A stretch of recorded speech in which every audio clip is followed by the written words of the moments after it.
Assalamualaikum warahmatullahi wabarakatuh. Bagaimana kabarnya? Sudah sekitar setengah tahun kita berada di masa pandemi ini.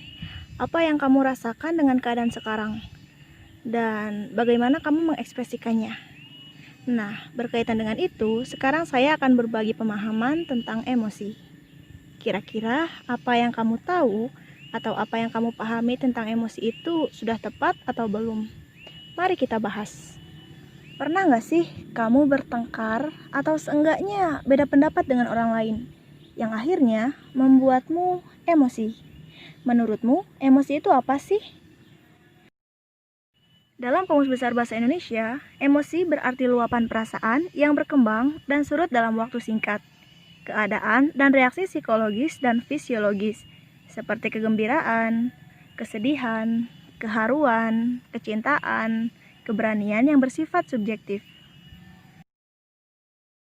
Menurut Chaplin, dalam Dictionary of Psychology, emosi adalah suatu keadaan yang terangsang dari organisme mencakup perubahan-perubahan yang disadari, yang mendalam sifatnya dari perubahan perilaku. Atau singkatnya, emosi ini adalah keadaan jiwa yang dipengaruhi oleh sesuatu, kemudian akan muncul atau terekspresikan dalam tingkah laku. Contohnya, ketika karakter Riley dalam film Inside Out pindah sekolah, dia harus memperkenalkan dirinya di depan kelas. Namun tiba-tiba, dia ingat kenangan masa lalunya dan dia pun menangis. Menangis adalah ekspresi yang Riley keluarkan karena dia merasa sedih. Kira-kira selain kesedihan, ada emosi apa lagi ya? Menurut Daniel Goleman, dia mengelompokkan emosi menjadi 7, yaitu amarah, kesedihan, rasa takut, kenikmatan, cinta, terkejut, jengkel, dan malu. Yang pertama, amarah. Saat kita marah, otak akan memberi pilihan menyelamatkan diri atau melawan dari hal yang tentunya tidak menyenangkan. Selain itu, pada tubuh kita akan merasa lebih berenergi. Hal ini karena darah mengalir dari saluran pencernaan ke bagian kepala, tangan, dan kaki. Selain tekanan darah yang naik, tentunya jantung yang bertugas untuk memompa akan lebih cepat berdetak. Mengekspresikan amarah ini biasanya ada yang brutal atau menghancurkan benda-benda yang ada di dekatnya. Bisa juga marah-marah tidak jelas pada orang yang berada di dekatnya. Atau ada beberapa orang yang menuliskan amarahnya atau menyalurkan perasaannya ini pada sebuah kertas, sehingga penyaluran emosi marah ini menjadi lebih baik dan menjadikan dirinya lebih produktif ketimbang marah-marah nggak jelas. Yang kedua, kesedihan. Pada saat kita sedih, tubuh kita akan menjadi lebih lemas. Tentunya berbeda pada saat kita marah. Kesedihan hanya akan menguras energi yang kita miliki. Selain itu, jantung juga akan terasa sakit.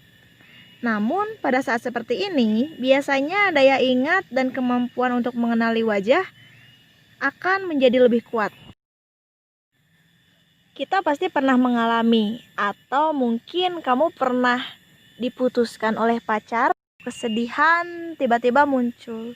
Ketika kamu mengingat tempat-tempat yang pernah kamu singgahi dengan pacar kamu, bisa jadi perasaanmu atau jantungmu menjadi terasa sakit. Mengekspresikan kesedihan ini bisa jadi kamu akan menangis, wajahmu akan terlihat muram dan suram, dan mungkin jika kesedihanmu ini terus berlarut-larut dalam waktu yang panjang, kamu akan menjadi seseorang yang depresi. Yang ketiga, rasa takut. Saat takut, biasanya tubuh akan mengalami banyak reaksi, seperti keringat dingin, tubuh gemetar, telapak tangan dan kaki yang terasa dingin, dan jantung, paru-paru, juga kelenjar adrenal menjadi lebih cepat. Rasa takut ini bisa kita rasakan ketika kita berada di sebuah tempat yang mungkin gelap dan terkesan angker, atau orang-orang bilang banyak hantunya. Hal lain lagi yang mungkin bisa membuat kita takut adalah pada saat kamu harus berdiri di depan orang-orang dan berbicara. Perasaan nervous atau cemas, gugup, khawatir, dan tidak tenang adalah bagian dari emosi takut. Yang keempat adalah kenikmatan atau kebahagiaan. Pada saat bahagia, pipi akan merona merah. Detak jantung juga akan menjadi lebih cepat. Pupil mata juga membesar. Dan selain itu, kulit menjadi lebih sehat sehingga kita akan terlihat awet muda. Mudah untuk kita bahagia. Kamu mengobrol atau bertemu seseorang, kamu akan merasa bahagia atau gembira. Juga ketika kamu bermain dengan teman atau dengan kelompokmu, kamu juga akan menemukan sebuah kebahagiaan di dalamnya. Yang kelima, cinta. Pada saat jatuh cinta, detak jantung menjadi tidak teratur, merasa tidak enak badan, energi yang tidak terbatas, nada suara yang berubah, dan bebas dari rasa sakit.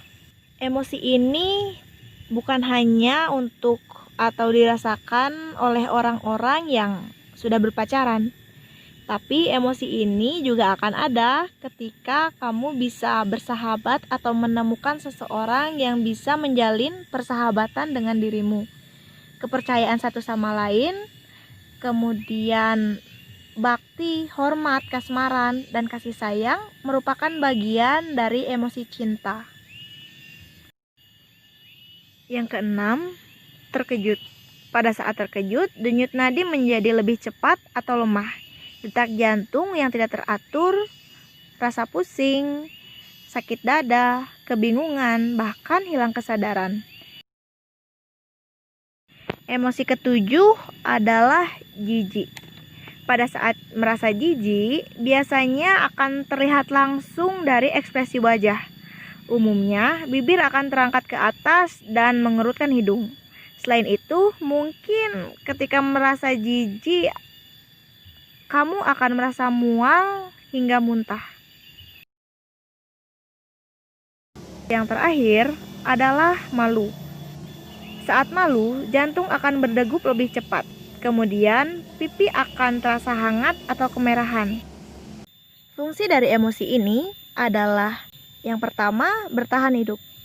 Emosi ini memberikan kekuatan pada kita untuk bisa melewati tantangan, rintangan, dan menikmati hidup bersama orang lain.